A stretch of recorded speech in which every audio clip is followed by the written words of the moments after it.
মাতৃজাতিক আৰু পিতৃসকলক আহ্বান জনাম আমাৰ ল'ৰা ছোৱালীক মানুহ কৰিবৰ বাবে আমি জীয়াই থাকিব লাগিব। নমস্কাৰ, প্ৰথমতে সকলোকে ডিজি ইনফো আছাম চেনেললৈ স্বাগতম জনাইছোঁ। আজি মাননীয় মুখ্যমন্ত্ৰী ডাঙৰীয়াই বৃহৎ কিছুমান ঘোষণা কৰিছে যে মহিলাসকলক সবলীকৰণৰ উদ্দেশ্যে 10,000 পৰা 25,000 টকা কেনেকৈ লাভ কৰিব এই বিষয়ে উল্লেখ কৰিছে। তাৰ লগতে আছে চাওক নতুনকৈ নুমলীগড়ৰ পৰা গহপুৰলৈকে নতুনকৈ সুৰংগ স্থাপনৰ লগতে কাজিৰঙাত প্ৰায় 32 কিলোমিটাৰ দীঘল ফ্লাইঅভাৰ স্থাপন আৰু তাৰ লগতে যি অন্তোদয় আঁচনি আছে এই অন্তোদয়ৰ আঁচনিৰ জৰিয়তে নতুনকৈ ৰেচন কাৰ্ড প্ৰদান আৰু তাৰ লগতে যিসকল মহিলাই এতিয়ালৈকে অৰুণোদয় আঁচনি লাভ কৰা নাই তেওঁলোকে কেনেকৈ নতুনকৈ অৰুণোদয় আঁচনি লাভ কৰিব এই বিষয়েও আজি এই মাননীয় মুখ্যমন্ত্ৰী ডাঙৰীয়াই ঘোষণা কৰিছে। গতিকে আপোনালোকে এই সকলোবোৰ কথা এই ভিডিঅ'ৰ জৰিয়তে জানিব পাৰিব। গতিকে আপোনালোকে ভিডিঅ'টো সম্পূৰ্ণকৈ চাব, তাৰ লগতে চেনেলটো ছাবস্ক্ৰাইব কৰিবলৈ নাপাহৰিব। আমাৰ এটা সপোন আছিল অহা পৰহিৰ পৰা আমাৰ পাব্লিক হিয়াৰিং আৰম্ভ হ'ব আৰু ৰাইজৰ পৰা সন্মতি পোৱাৰ লগে লগে কাজিৰঙাৰ ওপৰত কলিয়াবৰৰ পৰা বোকাখাতলৈ সম্পূৰ্ণ ফ্লাইঅভাৰ 32 কিলোমিটাৰ ফ্লাইঅভাৰ আমি নিৰ্মাণ কৰিম, যাতে জন্তু তলত থাকে আৰু মানুহে দীঘলীয়া উৰণীয়া সেতুৰ জৰিয়তে যাব। যে লখিমপুৰ লোকসভা সমষ্টিৰ ভিতৰতেই তেখেতৰ নেতৃত্বত 2খনকৈ দলং ব্ৰহ্মপুত্ৰৰ ওপৰত যোৱা 9টা বছৰত আমি সম্পূৰ্ণ কৰিব পাৰিলোঁ। ঢলা শদিয়া আৰু বগীবিলৰ দলঙে সমগ্ৰ লখিমপুৰ লোকসভা সমষ্টিক এক নতুন দিগন্তলৈ লৈ গ'ল। মানুহৰ আৰ্থ সামাজিক পৰিৱেশ, মানুহৰ সামাজিক পৰিৱেশ, অৰ্থনৈতিক উন্নয়ন আজি আমাৰ লখিমপুৰ লোকসভা সমষ্টিত আমি সম্পূৰ্ণকৈ দেখা পাবলৈ সক্ষম হস্তক্ষেপত মাজুলী আৰু যোৰহাটৰ দলং আৰু মাজুলীৰ ওপৰত বিপুৰীয়ালৈ সংযোগী দলং এই 2খন দলং আৰু লখিমপুৰত আমি যি আজি ঘুনাসুতিলৈকে যোৱাৰ বাবে দলং নিৰ্মাণৰ কাম হাতত লৈছোঁ, সি আমাক আৰু বহু দূৰ আগুৱাই লৈ যাব, তাক আমি সকলোৱে বিশ্বাস কৰোঁ। আজিৰ পৰা এতিয়া আমি নতুন সংকল্প লৈছোঁ যে অহা কিছু বছৰৰ ভিতৰত আমি নুমলীগড় আৰু গহপুৰক লগাই ব্ৰহ্মপুত্ৰৰ তলেদি আমি সুৰংগ বনাম, য'ত গাড়ীও আহিব পাৰিব আৰু ৰেলগাড়ীও আহিব পাৰিব। মই মাজে মাজে দেখোঁ জম্মু কাশ্মীৰত অটল টানেল আছে, তেতিয়া মই মনত ভাবোঁ যে আমাৰ যদি ব্ৰহ্মপুত্ৰৰ তলতো এটা সুৰংগ থাকিলেহেঁতেন, তাত যদি ৰেলগাড়ীও চলে, মটৰ গাড়ীও চলে, এই টানেল চাবৰ কাৰণে পৃথিৱীৰ পৰা ভাৰতৰ পৰা কিমান মানুহ আমাৰ ইয়াত আহিব। নীতিন গাডকাৰী ডাঙৰীয়া আৰু নৰেন্দ্ৰ মোদী ডাঙৰীয়াক মই কৈছিলোঁ যে তলেদি ব্ৰহ্মপুত্ৰৰ তলেদি টানেল বনাব পাৰিনে নাই, ৰাস্তা দলং ৰেলগাড়ী ব্ৰহ্মপুত্ৰৰ তলেদি চলিব পাৰিবনে নাই দিছিলোঁ। যোৱা মাহত মোদী ডাঙৰীয়াই মোক ক'লে যে হিমন্ত, গহপুৰ আৰু নুমলীগড়ৰ মাজত আমি টানেল এপ্ৰুভ কৰি দিছোঁ, 6,000 কোটি টকা দি নতুন টানেল হ'ব আৰু ৰেলগাড়ী আৰু মটৰ গাড়ী টানেলৰ ভিতৰেদি চলিব পৰা হ'ব। জনতা পাৰ্টিৰ আৰু এটা সংকল্প আছিল, সেইটো হ'ল অন্ত্যোদয়। অন্ত্যোদয় মানে কি? সমাজৰ আটাইতকৈ দৰিদ্ৰ আৰু দুখীয়াজনৰ ঘৰতো সূৰুজৰ পোহৰ পৰিব লাগিব। 10 লাখ লোকে কৃষক সন্মান নিধিত বছৰত 6,000 টকাকৈ লাভ কৰে। আজি আমি আমাৰ ৰাজ্যখনত মিছন বসুন্ধৰাৰ জৰিয়তে অসমৰ ভূমিপুত্ৰসকলক মাটিৰ অধিকাৰ দিয়াৰ বাবে আমি কাম কৰিছোঁ। মথাউৰিসমূহক নতুনকৈ নিৰ্মাণ আৰু বানপানীক নিয়ন্ত্ৰণ কৰিবলৈ আমি প্ৰচেষ্টা কৰিছোঁ, যাতে বানপানীয়ে দৰিদ্ৰজনৰ মুখৰ পৰা হাঁহি কাঢ়ি আনিব নোৱাৰে। মই সংকল্পবদ্ধ যে এই 1 লাখ আৰম্ভণি, এই 1 লাখ শেষ নহয়। প্ৰত্যেক বছৰে এনেধৰণে 20-25,000, 30,000, 40,000 ল'ৰা ছোৱালীক আমি চৰকাৰী চাকৰি এটকাও ঘোষ নোখোৱাকৈ আমি দি থাকিম, যাতে অসমৰ নিবনুৱাসকলৰ কৰ্মসংস্থাপনৰ বাবে আমি কাম কৰিব পাৰোঁ। শ্ৰদ্ধাৰ ৰাইজ, এই বছৰ আমি 9 লাখ লোকক নতুনকৈ অৰুণোদয় দিয়াৰ বাবে সিদ্ধান্ত লৈছিলোঁ। তাৰ কাগজ পত্ৰৰ কাম চলি আছে। খুব সোনকালে নতুন হিতাধিকাৰীসকলেও অৰুণোদয় ধন পাব আৰম্ভ কৰিব। তাৰ পিছতো যিসকল পৰিয়াল অৰুণোদয়ৰ পৰা বাদ পৰি যাব, মই আৰু 9 লাখ পৰিয়ালক অৰুণোদয় দিয়াৰ ব্যৱস্থা কৰিম, যাতে অসমৰ প্ৰতিটো দৰিদ্ৰ পৰিয়ালে মাহত এটা নিশ্চিত উপাৰ্জন পাবলৈ সক্ষম হয়। মই 3টা নতুন কাম হাতত ল'ব খুজিছোঁ, যাৰ বিষয়ে আজি মই ৰাইজক ক'ব খুজিছোঁ। প্ৰথম হ'ল, আমাৰ অসমত যিসকল দুখীয়া পৰিয়ালৰ এতিয়াও ৰেচন কাৰ্ড নাই, তেওঁলোকক আমি অক্টোবৰ মাহৰ ভিতৰত ৰেচন কাৰ্ড দিয়াৰ ব্যৱস্থা কৰিম, যাতে প্ৰতিজন দুখীয়া মানুহে ৰেচন কাৰ্ড পাব পাৰে। কিন্তু এটা কথা, আগতে আমি ৰেচন কাৰ্ডত অকল চাউল পাইছিলোঁ।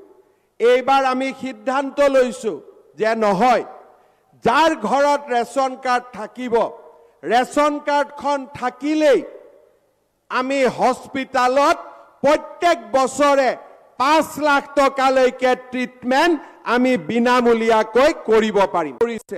এই বছৰ আমি সিদ্ধান্ত লৈছোঁ যে আমাৰ ৰাজ্য চৰকাৰখনে এনে ডেকা ল'ৰাসকলক আত্মসংস্থাপনৰ সুবিধা দিয়াৰ বাবে 2 লাখ যুৱকক 2 লাখ টকা কৰি আৰ্থিক সাহায্য দিয়াৰ ব্যৱস্থা কৰিব।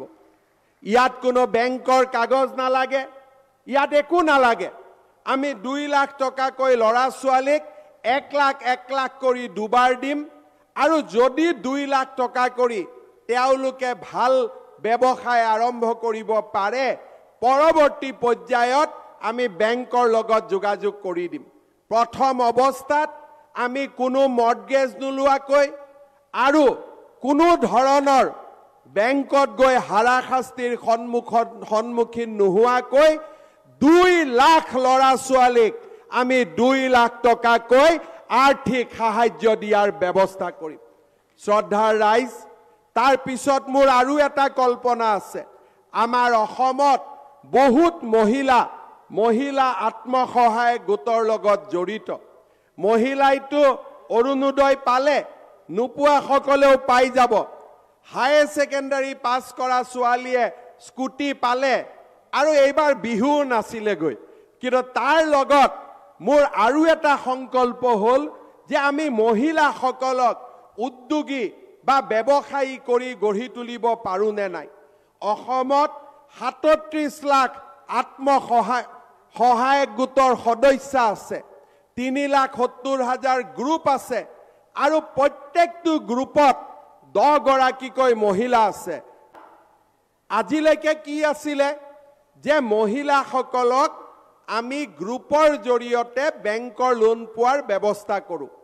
আৰু যোৱা বছৰ আমি 25,000 টকা কৰি গ্ৰুপবিলাকক আমি টকা পইচা দিয়াৰো ব্যৱস্থা কৰিছিলোঁ কনকলতা আঁচনিৰ জৰিয়তে।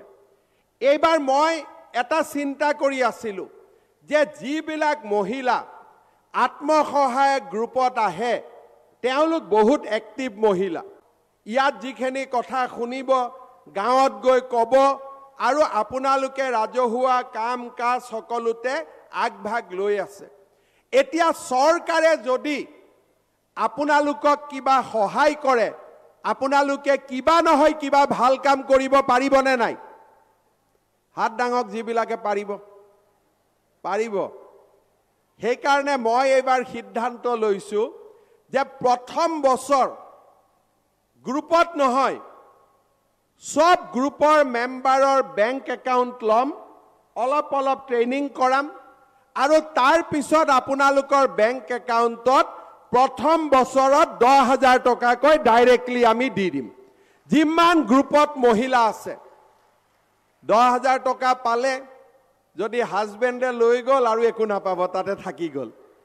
কিন্তু যদি আপোনালোকে টকাটো ব্যৱহাৰ কৰে আৰু ভাল কামত খৰচ কৰে, পিছৰ বছৰ মই আপোনালোকক আকৌ 20,000 টকা দিম। সদস্য বেংক একাউণ্ট দিব আৰু লগত এটা জীৱিকা লিখিব যে মই মুৰ্গী ব্যৱসায় কৰিম, মই গাহৰি ব্যৱসায় কৰিম, মই তাঁতশালত কাম কৰিম, মই ঘৰৰ কাষত সৰু দোকান এখন দিম। যোনে যি লিখিব মই সেইটোকে বিশ্বাস কৰিম।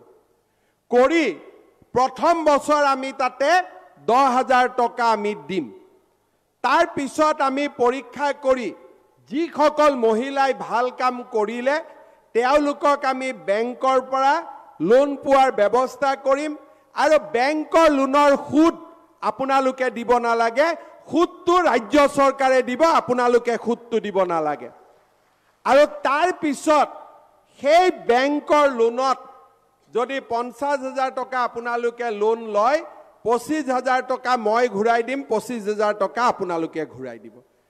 প্ৰথম বছৰ 10,000 টকা ডাইৰেক্ট পাব। 10,000 টকাৰ লগত কোনো কণ্ডিশ্যন নাই, ডাইৰেক্টলি 10,000 পাব। তাৰ পিছত লাহে লাহে সেই 10,000 টকাটো যোনে যোনে ভালকৈ ব্যৱহাৰ কৰে তেওঁলোকক আমি আগুৱাই লোকে ক'লে যে আমাক সংৰক্ষণৰ ব্যৱস্থা কৰিব লাগে।